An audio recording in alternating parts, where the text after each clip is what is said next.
Lower D. बिस्मिल्लाहिर्रहमानिर्रहीम। बच्चों, हमने जो कल टॉपिक पढ़ा था, मैं एक क्विक जल्दी से आपको क्विकली रिवाइज करने वाला हूँ। तो हमने ये पढ़ा था कि जो कंजंक्शन होता है ये एक वर्ड होता है।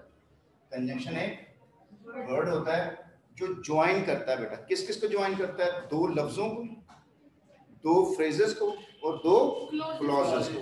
तो मैंने अगर कहा कि a man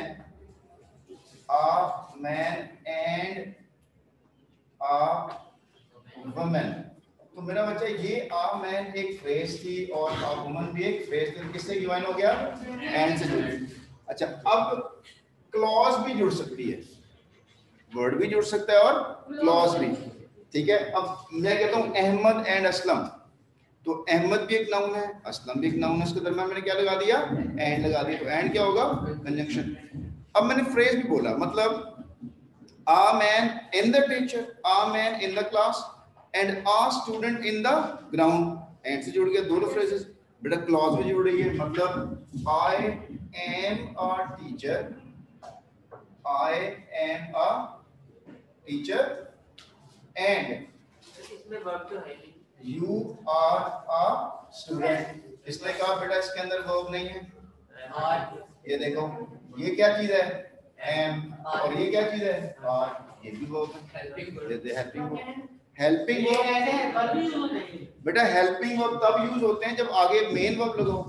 अब जब आगे मेन वर्ब है ही नहीं तो यही मेन वर्ब होंगे। ठीक है, तो ये भी एक क्लॉज है, ये भी क्लॉज है। और इसको मैंने किसके साथ जोड़ा? एंड के साथ जोड़ा। और इसके साथ पहले मैंने क्या लगा दिया? कॉमा लगा दिया। तो ये भी इंडिपेंडेंट, ये भी इंडिपेंडेंट, दरमियान में एंड लग गया। तो इस कंजंक्शन का नाम क्या होगा? Coordinate conjunction. अब कौन बताएगा कि मैंने कितने आपको कोऑर्डिनेट कंजंक्शन बताए? कितने कोऑर्डिनेट कंजंक्शन होते हैं? Fan boys. तो ये बेटा जी फैन है, ये फॉर वाला, ये ए वाला एंड है, और एन वाला नॉर है, और बी वाला बट है, ओ से और है, और वाई वाला येट है, और एस वाला सो। तो ये इससे पहले भी इंडिपेंडेंट, बाद में इंडिपेंडेंट, इसके दरमियान में क्या आएगा? कॉमा आएगा। ये बड़ा हमने बात पढ़ ली थी। और ये कोऑर्डिनेट कंजंक्शन कंपाउंड, अरे कॉमे के बगैर नहीं आता बेटा। स्टैंडर्ड इंग्लिश में कॉमा आपने लास्ट में लगाना है। बेटा ये बात अब क्लियर हो गई है? किसी बच्चे को ना समझ लगी हो तो बेटा यू में आस्क, बेटा पूछ लें बेटा इन्हीं के साथ कॉमा लगाना। अच्छा, एक और मैंने आपको तरीका बताया था कि अगर मैं इसमें एंड और ये चीजें नहीं लगाता, तो अगर मैंने नहीं लगानी चीजें, अगर मैं फैन वॉइस कंजंक्शन नहीं लगाता तो मैं क्या लगा सकता हूँ? सेमीकोलन लगा सकता हूँ, तब भी ये सेंटेंस कंपाउंड होगा।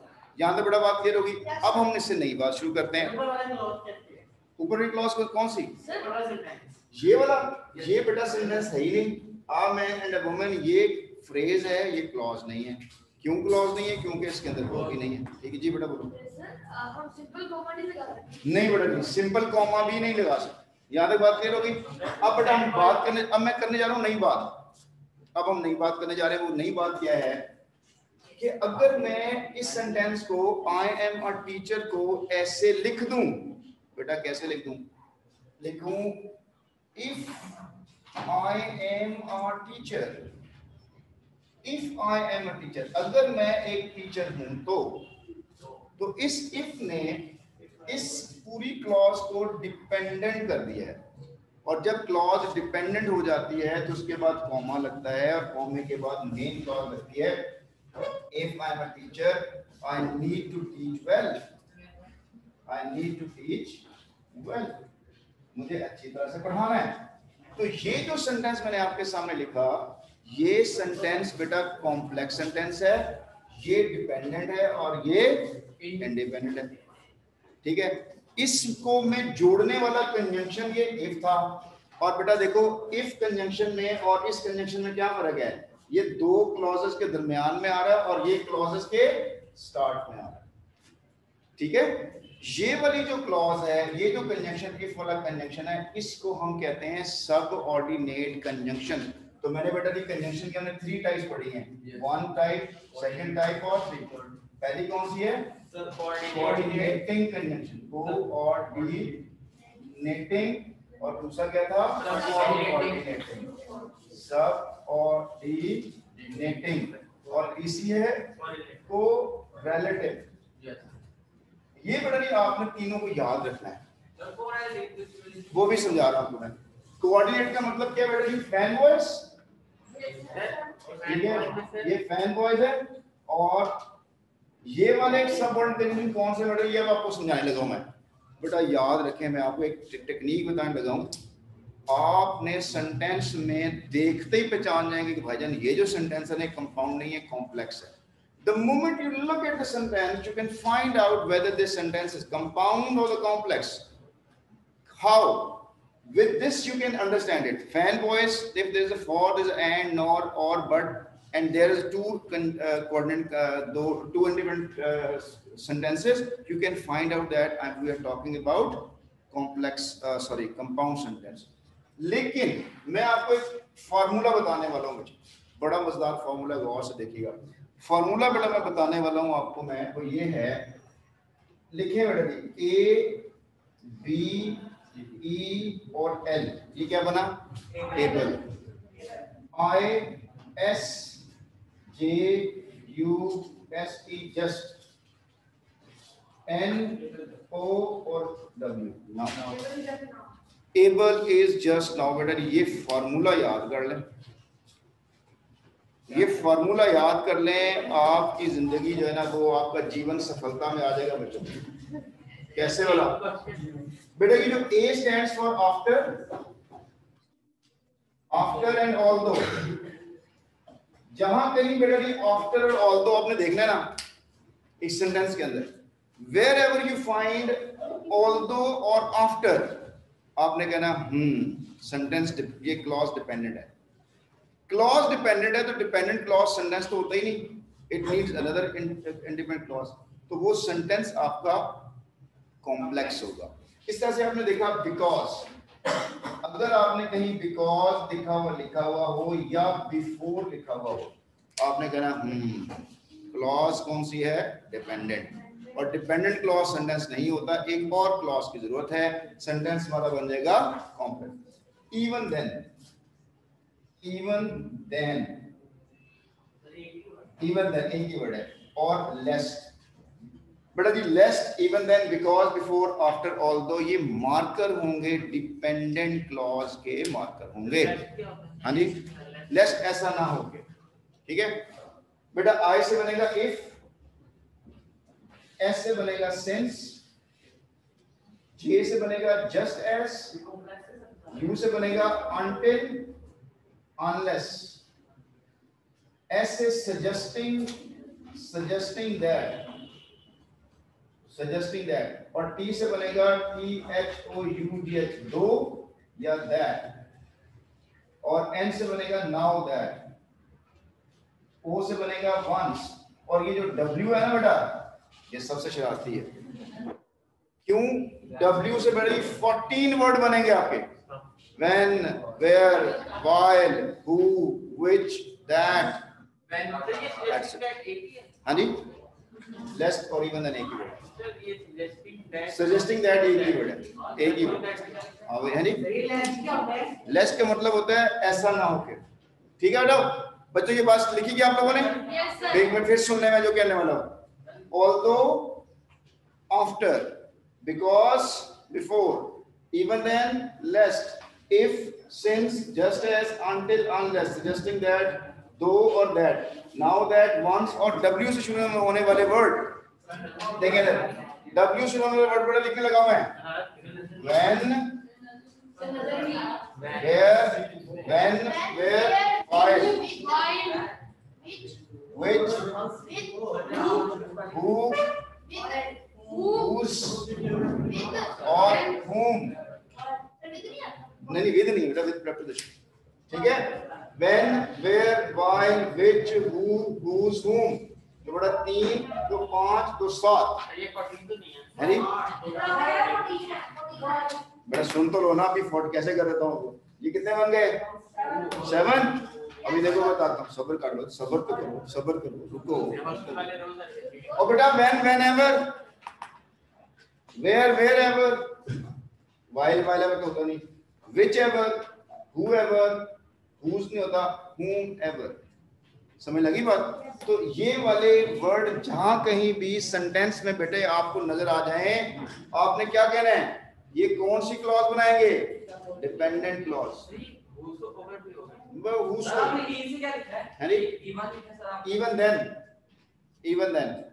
इवन देन और whomever नहीं, whomever भी होता है, whoever, whichever और while, whose, wherever।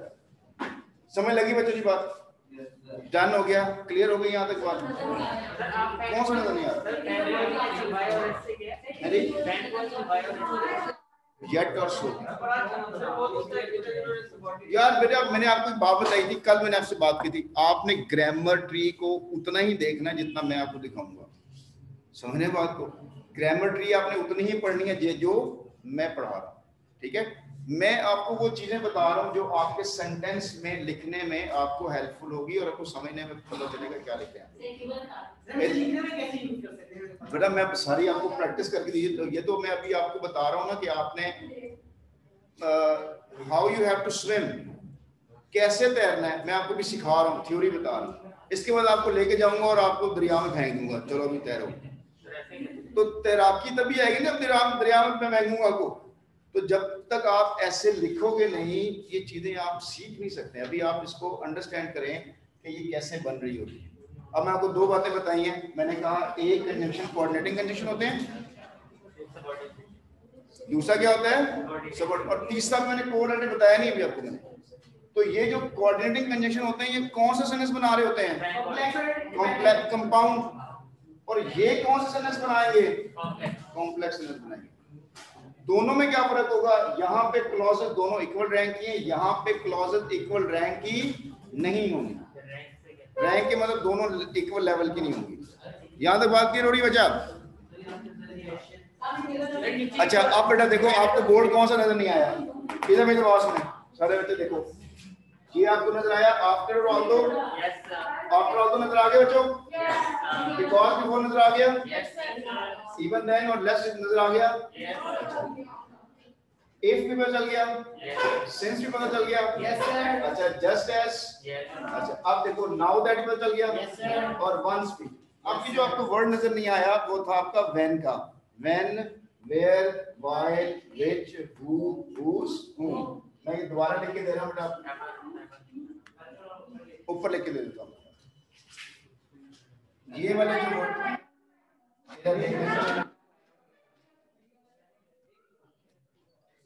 देखिए मेरे सारा कुछ man, where, who, whose, whom, while. इसमें वाई का वर्ड भी आता है, पहले वो हम वाई का वर्ड समझ लगी? ठीक है जी। तो ये 1 2 3 4 5 6 और ये 7, हम एक उसमें वर्ड मिस कर रहे हैं। तो वाई की एग्जांपल दे सकते हैं? किसकी? वाई की दे देते हैं। Why you came here? नहीं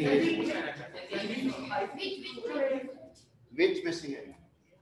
तो वाई बच्चों आप भी मिस कर दिया। अरे व्हाट भी मिस कर, इसको लफ्जों को ये कंजंक्शन बेटा जी अंडरस्टैंड करें। ये कंजंक्शन जहां कहीं भी सेंटेंस के स्टार्ट में आएंगे वो क्लॉज डिपेंडेंट हो जाएगी। ये चीज ध्यान में रखें। अभी मैं आपको कराने वाला हूँ इसकी प्रैक्टिस। ये इंग्लिश लैंग्वेज में सारे वर्ड मैंने बेटा जी लिख दिए हैं।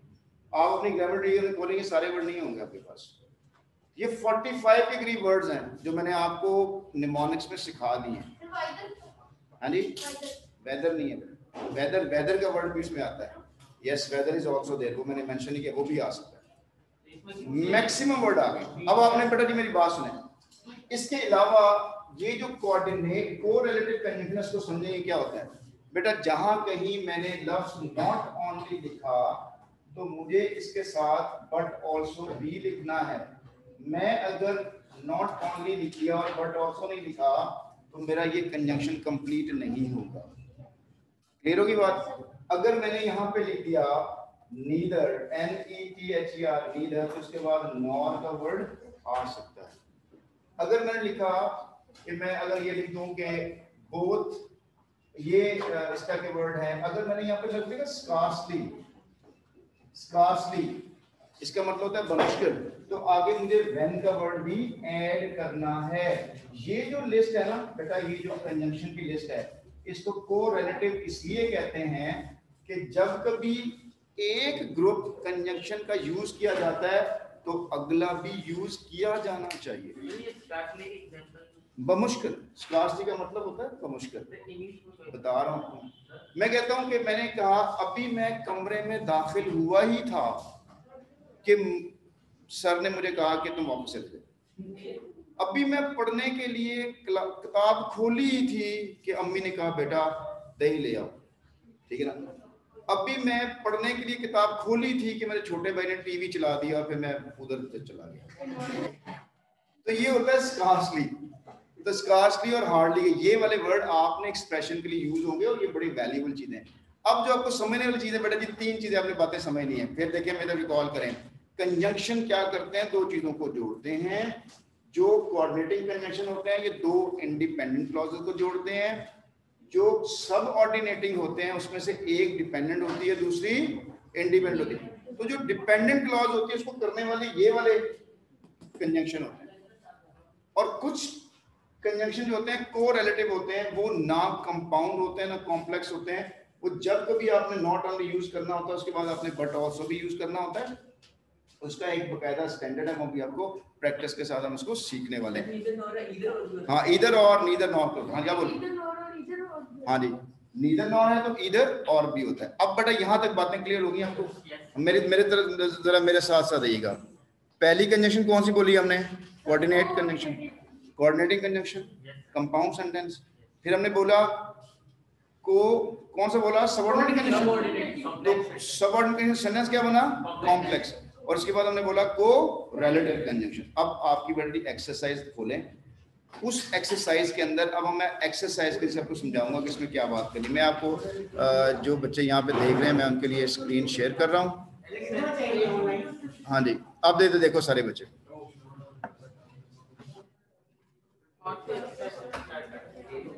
एक्सरसाइज है आपके पास, ये लिखा हुआ देखो बेटा कहाँ लिखी हुई है आपके में, ये लिखा हुआ है बी एक्सरसाइज है, fill in the blanks in the sentence below with appropriate conjunctions choosing from those given in the box.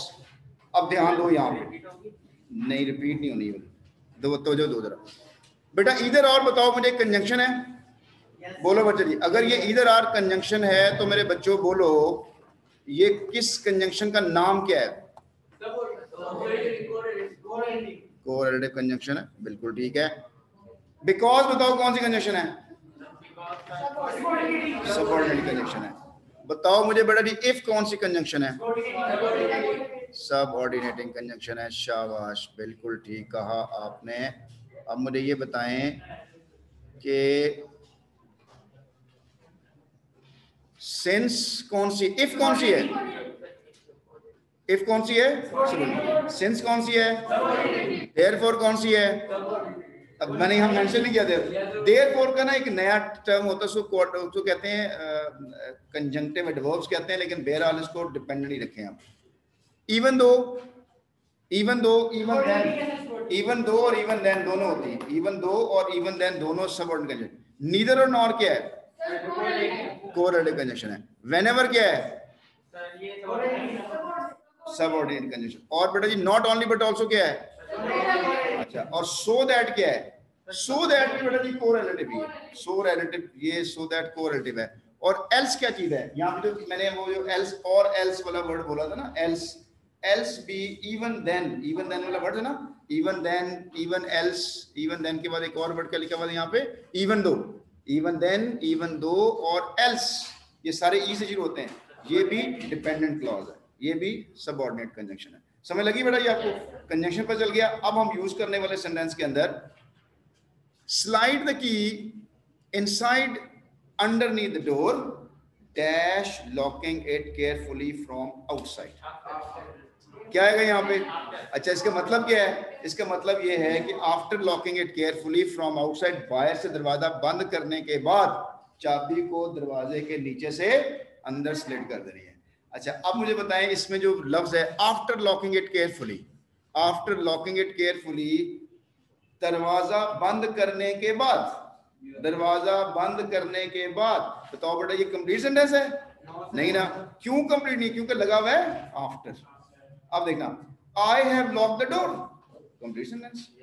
After I have lock the door, जब मैंने दरवाजा बंद कर लिया था, तो इसका मतलब डिपेंड हो गया। तो किस चीज उसको डिपेंड कर रहा है? कोरेलेटिव कंजंक्शन उसको डिपेंडेंट बना रहा है, इसलिए यहाँ पे आफ्टर लग रहा है। सेंटेंस नंबर 2 देखें, you always dump your clothes on the bed dash I tell you to, dash I tell you to hang them, इसका क्या मतलब बेटा? You always dump your clothes on the bed, तुम हमेशा कपड़े अपने बेड पे फेंकते हो। Even then I tell you to hang them, यहाँ जबकि मैंने बताया, इसका ये भी होता है whenever I tell you to hang them, whenever भी हो सकता है यार, जब कभी मैं तुमसे कहता हूं कि अपने कपड़े हैंग करो, तुम उसी वक्त बेड पे फेंकते हो। इवन दो भी हो सकता है, even though I tell you, हालांकि मैंने आपको बताया, whenever जब कभी बताया, दोनों यूज कर सकते हो बेटा। मैं जब कभी भी तुम्हें कहता हूं कि कपड़े हैंग करो, तुम बेड पे फेंकते हो, और इवन देन जबकि मैं आपको बताता हूं, आपको मैंने बताया हुआ है, फिर आपने ऐसा काम किया, दोनों ही बेटा यूज हो सकता है, no problem at all. Whenever कर लें, इवन दो कर लें, बेटा दोनों ही हो सकते हैं, आप खुद सोचें। और बेटा जहां पे आपने व्हेनेवर से क्लॉज शुरू की, आई टेल यू क्लॉज है ना, तो बेटा वो क्लॉज डिपेंडेंट होगी कि इंडिपेंडेंट होगी? डिपेंडेंट बन गई। आगे चले नेक्स्ट, नंबर 3 में, it would be futile to suggest alternatives to her dash, she has the habit of doing what she thinks is right, बोलो बेटा जी। I would be, it would be futile to suggest alternative, उसको बताना futile है, useless है कि भी ये काम कर लो। क्यों उसको बताना फिजूल है? इसलिए कि वो अपनी करती है, अपनी बात मत क्या आएगा?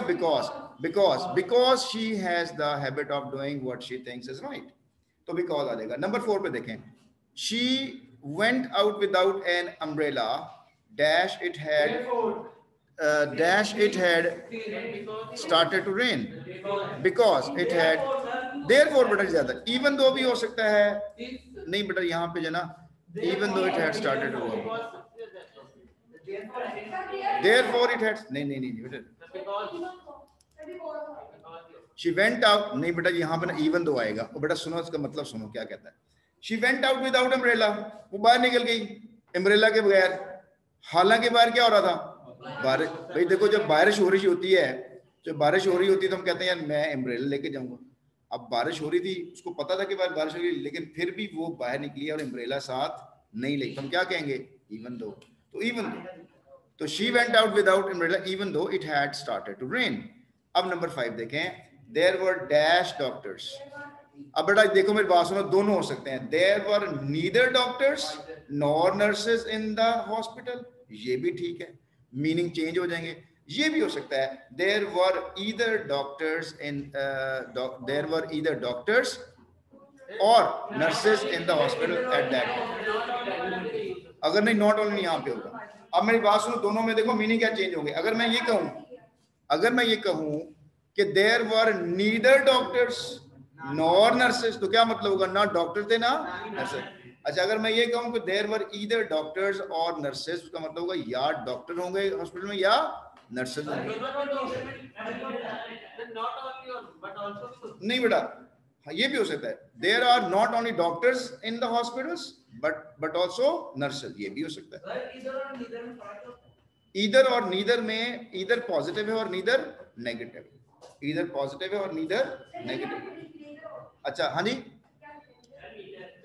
बेटा, ये आपकी मर्जी है, ये आपने जो एक्सप्रेस करना है। अब देखो नेक्स्ट, नंबर 6 में, I pull down my cap so that I could somewhat protect my forehead from the cold wind। समझ लगी बच्चा यहाँ तक? so that। नंबर 7 पे, not only, अब देखो not only were the streets deserted but also it was very dead। बच्चा जी मेरी बात सुनो, सारे बच्चे मेरी तरफ तवज्जो करें। क्वेश्चन नंबर 7 के अंदर not only were the streets क्यों लिखा हुआ है? not only, subject verb inversion हुआ हुआ है, नॉट ओनली वर 6 का, सो दैट। तो not only were the streets deserted but also it was very dark everywhere. 7 में नॉट ओनली नॉट ओनली। अब नॉट ओनली का मतलब क्या होता है? ना सिर्फ। Not only were the street deserted, ना सिर्फ सड़कें वीरान थी, but also it was very dark everywhere, बल्कि हर जगह अंधेरा ही अंधेरा था। ठीक, वर वाला। अब मैंने वर वाला क्वेश्चन क्या किया था? नॉट ओनली वर क्यों है, ये क्यों नहीं है? Not only the streets were deserted, ऐसा क्यों नहीं है? Not only the streets were deserted क्यों नहीं लिखा हुआ? ऐसे क्यों लिखा हुआ है? Not only were the streets, were पहले क्यों आया हुआ? तो इसको क्या कहते हैं? टेक्निक क्या है इसकी? Subject verb inversion. कितने बच्चों को याद है सब्जेक्ट वर्ब इन्वर्जन? एक बच्चे का हाथ खड़ा किया, बाकी ने किसी ने किया। सब्जेक्ट वर्ब इन्वर्जन क्या होता है? अभी हमने पिछले एडवर्ब में पढ़ा था कि हेल्पिंग वर्ब सब्जेक्ट से पहले आ जाता है। हेल्पिंग वर्ब सब्जेक्ट से पहले स्ट्रेस देने के लिए होता है, बिल्कुल ऐसा स्ट्रेस। अच्छा, नंबर 8 में I could show you a few nice house, I could show you a few nice house, you are willing to pay a right, पे। बेटा आप दोनों आ सकते हैं। If you are willing to pay a high rent भी आ सकता है, और since you are willing to pay a high rent, ये दोनों आ सकते हैं। क्योंकि आप विलिंग हो गए हैं कि ज्यादा पे करें, तो मैं आपको अच्छे घर दिखा देता हूं। हाँ, अगर आप राजी हैं तो मैं आपको महंगी घर दिखा, दोनों आ सकते हैं, possible. All up to you. Number 9 पे देखें। नंबर 9 में मेरे बच्चों हम यूज करते हैं ईदर और भी आ सकता है। Either you tell the truth or I will, या आप बता दें या मैं बता दूं। इसको नीदर के साथ क्या करेंगे? Neither you tell her the truth nor I, ना तुम बताओगे ना मैं बताऊंगा। बेटा बात समझ रहे हो? अगर मैंने कहा नीदर तो इसका मतलब है ना तुम ना मैं, और मैं कहूं ईदर या तुम या मैं, ठीक है? या तुम रहोगे या मैं रहूंगा, ईदर यू स्टे और आई स्टे, ठीक है ना? या मैं मार दूंगा या मर जाऊंगा, ईदर आई किल यू और आई विल बी किल्ड, ठीक है ना? ना मैं तुम्हें खेलने दूंगा ना खुद खेलूंगा, do or die. Neither I allow you to play nor I myself play, ना मैं खुद खेलूं। समझ लग रही बेटा जी? नीदर नॉर का कॉन्सेप्ट समझ लग रहा है? अच्छा, अब ये मैं आपको क्यों पढ़ा रहा हूं, हम ये क्यों पढ़ रहे हैं? ऐसे में जब आपको ये नैरेटिव ऐसे लिखना है, तो नैरेटिव ऐसे के अंदर आपको अपनी एक्सप्रेशंस, कैरेक्टर के एक्सप्रेशन बताने हैं, और ये थ्रू ग्रामर आप इन चीजों को एक्सप्लेन करते हो। तो ये आपको स्ट्रक्चर बता रहा हो, तो ये सेंटेंस स्ट्रक्चर है। नंबर बेटा जी 10 देखिए क्या है। नंबर 10 में क्या लिखा हुआ है? Drive fast. बेटा जी तेज चलाएं, क्यों? Else we will not make it, else we will not make it to the, हाँ यहाँ पे और एल्स भी आ सकता है, यहाँ पे लेस्ट भी आ सकता है। बेटा सुनो, else we will not make it to the station in time, जल्दी चलो ऐसा ना हो कि हम स्टेशन में पहुंच सकें। बिकॉज नहीं आएगा बेटा, इसमें एल्स आएगा। Drive faster else we will not make it to the station in time. नहीं, वो भी एल्स भी और एल्स भी है, लेस्ट भी आ सकता है। बेटा सुनो इधर, ओए बच्चों, मैं 3 सेंटेंस बोलने लगा हूं। कहना ये चाहता है कि जल्दी चलाओ, ऐसा ना हो कि हम स्टेशन पर टाइम पर ना पहुंच सकें। तो हम ये कह सकते हैं please drive fast, I am afraid we will not be able to reach in time. समझ लगी बात? अब मैं इसको और अंदाज कहता हूं, ड्राइव फास्ट एल्स, या मैं कहता हूं कि लेस्ट वी मिस द ट्रेन। अब देखिए मैं लेस्ट वी मिस द ट्रेन है, ऐसा ना हो कि ट्रेन हमारी मिस हो जाए, तो लेस्ट के साथ वर्ड भी, या मैं और एल्स यूज करता हूं, तो और एल्स के साथ नेगेटिव आ रहा है। कैसे? ड्राइव फास्टर और else we will make it, we will not make it to the station in time. We will not make it का मतलब है वक्त पर नहीं पहुंच पाए। नहीं आ सकता, बिकॉज क्यों आएगा? Drive faster because we will not make it, क्योंकि हम नहीं पहुंच सकेंगे या नहीं पहुंचेंगे। नहीं वो नहीं आ सकता। मैं ये 3 वर्ड आएंगे, लेस्ट आएगा और एल्स आएगा या अकेला लेस्ट भी आएगा, इसके अलावा नहीं वर्ड आएंगे। नेक्स्ट बेटा देखो जी, सुनो, dash you decide to participate in the maths Olympiad, you will need to work out a schedule for preparation. So क्या होगा? If you decide to participate in the maths Olympiad, you will need to work out a schedule for preparation. Number 12 के अंदर the path ahead is narrow, so that we need to walk very. ठीक है जी बच्चों जी, if आ गया और वहां therefore भी आ सकता है. Therefore we need to walk very slowly and very carefully. अच्छा जी बच्चों, अब आपको समझ लगी बेटा जी? इधर जस्ट पे योर अटेंशन. कंजंक्शन है मेरे पास, कोऑर्डिनेट कंजंक्शन. तो कोऑर्डिनेट कंजंक्शन किया कोई, मेरे पास कितने सेंटेंस होंगे? दो. दोनों इंडिपेंडेंट होंगे, दरमियान में वो कंजंक्शन होगी तो सेंटेंस कंपाउंड बन रहा होगा. अगर कोरिलेटिव कंजंक्शन हो तो उस क्लॉज को क्या कर देगा? वो डिपेंडेंट कर देगा. बेटा इधर फिजिकल अट्रैक्शन देखें मेरी तरफ. One sentence, two sentence, both are equal sentence. And we need conjunction to join a sentence. We will get what sort of sentence? Compound sentence. अब देखें एक सेंटेंस क्या बन रहा है? डिपेंडेंट सेंटेंस और इंडिपेंडेंट सेंटेंस. ये डिपेंडेंट सेंटेंस इसलिए बना है कि इससे पहले कोई कंजंक्शन लग गया था, इसने इसको जो बिल्कुल स्ट्रेट था वो उसने डाउन कर दिया, लूला लंगड़ा कर दिया. डिपेंडेंट का मतलब होता है लूला लंगड़ा कर दिया, वो इनवैलिड कर दिया इसको. और फिर जो सेंटेंस बना वो क्या बना? कॉम्प्लेक्स सेंटेंस बना. अच्छा जी, अब आप लोगों ने लेटेस्ट रिवाइज वाली आपने एक्सरसाइज खुद करनी है. ये हैं आपके पास क्वेश्चन, आपके पास हैं जी क्वेश्चन. कितने हैं? 20 क्वेश्चन है बेटा. और ये 20 क्वेश्चन बिल्कुल आप उसी तरह करोगे जैसे ये आपकी जो वीडियो बन रही है, ये अभी आपके फेसबुक या यूट्यूब के ऊपर अपलोड हो जाएगी. उसके आपने कमेंट्स में जाकर आपने बेटा जी इसको सॉल्व कर देना. क्या लिखा हुआ है? हाँ जी, आप बेशक आप इसके दो तरीके हैं. आप नोटबुक पे यहाँ पे सॉल्व करें, उसकी पिक्चर लेके उसको अपलोड कर दें, आपकी मर्जी है.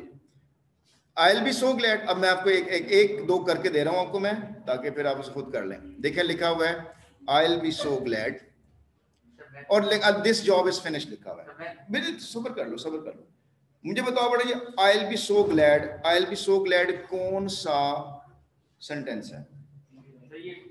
I will be so glad कौन सा सेंटेंस है? इंडिपेंडेंट है. क्यों इंडिपेंडेंट है? विल लिखा हुआ है. अच्छा नहीं, सो ग्लैड बेटा ग्लैड वर्ब नहीं है. आई विल बी सिर्फ वर्ब है, ग्लैड एडजेक्टिव है. आगे बेटा दूसरा फुल स्टॉप लग गया. ये फुल स्टॉप निशानी थी कि ये sentence main sentence. This job is finished, ये डिपेंडेंट नहीं है. वो दिस से पहले को लगा हुआ है वो कंजंक्शन. बेटा दिस जॉब खत्म हो गई है, इससे पहले को कंजंक्शन लगा हुआ है. दिस से पहले कंजंक्शन लगा हुआ है? नहीं लगा हुआ. तो इसका मतलब है कि बेटा ये पूरा एक इंडिपेंडेंट क्लॉज है. ये सारे ये दोनों ही इंडिपेंडेंट क्लॉज है, दो कॉमे लगे हुए. अब इनको दोनों को बच्चे मैंने जोड़ना है ना बच्चे. अब आप लोगों ने काम ये करना है कि इस सेंटेंस को कंपाउंड भी बनाया जा सकता है और कॉम्प्लेक्स भी बनाया जा सकता है. कौन बनाएगा कंपाउंड और कौन बनाएगा complex?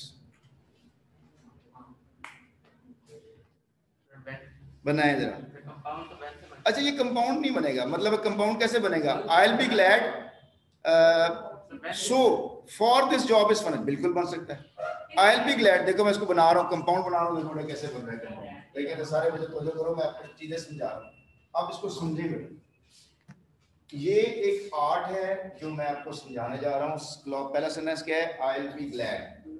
I will be glad. पहले तो बेटा ये समझें कि ये सेंटेंस इंडिपेंडेंट है. आई विल बी ग्लैड मैं खुश हूंगा. और दूसरा सेंटेंस क्या है? द जॉब इज फिनिश्ड, मेरी जॉब खत्म हो गई है. द जॉब इज फिनिश्ड, काम कंप्लीट हो गया है. This job finished. बेटा दा कर लेंगे दिस कर एक ही बात. दिस जॉब इज फिनिश्ड, ये जॉब खत्म हो गई या मेरा काम खत्म हो गया. बेटा यहाँ पे बात क्लियर है, दोनों इंडिपेंडेंट है. दोनों इंडिपेंडेंट सेंटेंसेस को दो फुल स्टॉप से जोड़कर लगे हुए में. अब ये मेरा इख्तियार है, ये मेरी सलाहियत है, ये मेरे पास वैरायटी है, ये मेरे पास एक्सप्रेशन की इजहार है कि मैं कैसे इसको बता दूं. और ये चीज़ सीखनी है बेटा. जब आप नैरेटिव ऐसे लिखते हो ना बेटा ओ लेवल्स में, when you write a narrative ऐसे, तो there is a mark for your creativity. Creativity in terms of ideas and in creativity in terms of writing sentence structure, that you know how to express one idea in different ways. If you don't know how to describe yourself in different ideas, you don't have a sentence structure. अब sentence structure बेटा ये देखो मैं कैसे बोल रहा हूं। मैंने एक सेंटेंस लिखा I'll be glad for my job has been finished। अब मैंने थोड़ा सा टेंस चेंज किया है इसलिए कि वो टेंस चेंज नहीं करूंगा तो बात नहीं बनेगी। I'll be glad for my job has finished। अब इसमें बन रहा है कि मैं खुश हूंगा इसलिए कि मेरी जॉब खत्म हो चुकी है या खत्म हो चुकी होगी। हाँ जी, अच्छा अगर आप देयरफॉर लगाएंगे ना, देयरफॉर लगाएंगे तो ये फिर आपका कोऑर्डिनेट ये वो सेंटेंस ऐसे चेंज हो जाएगा। I will be glad when this job is finished। बेटा जी सेम थिंग था, स्ट्रक्चर चेंज हुआ। ये कंपाउंड स्ट्रक्चर है और ये कॉम्प्लेक्स है। ये कॉम्प्लेक्स किसकी वजह से, ये जो when लगाया था और यहाँ पे हमने क्या लगाया, और लगाया। सिर्फ यहाँ पे फैन बॉयज लगा हुआ है और यहाँ पे when लगा हुआ है। अच्छा अब इसमें मीनिंग का थोड़ा बहुत फर्क हो सकता है लेकिन स्ट्रक्चर बेटा जी दोनों डिफरेंट है। अब एक बात आपने याद रखनी है बच्चों, एक बात को बताने के लिए एक तरीका नहीं होता, एक बात को बताने के लिए 101 तरीके होते हैं और आपने कम से कम इस लेवल पे ना कोई 3 तरीके सीखने हैं आपने या 2 तरीके सीखने हैं। जब कहते हो तो ये वाला, तो मैं ये देखिए I'll be glad this job is, एक और एक्सरसाइज कर लेते हैं। इसमें लिखा हुआ है I will go to the market, I finish my work। अब वो कहता है जी कि I will, मैं मार्केट जाऊंगा जब मैं अपना काम खत्म कर लूंगा, ऐसे ही है ना। अब बेटे इसको दोनों तरीकों से कर सकते हैं। कैसे, I will go to the market, अच्छा अब आपने जब when लगा दिया तो ये क्या बन जाएगा, कॉम्प्लेक्स बन जाएगा। अब आपने when वगैरह लगाना, आपने फैन बॉयज में से कोई एक लगाना है, तो कैसे लगाएंगे,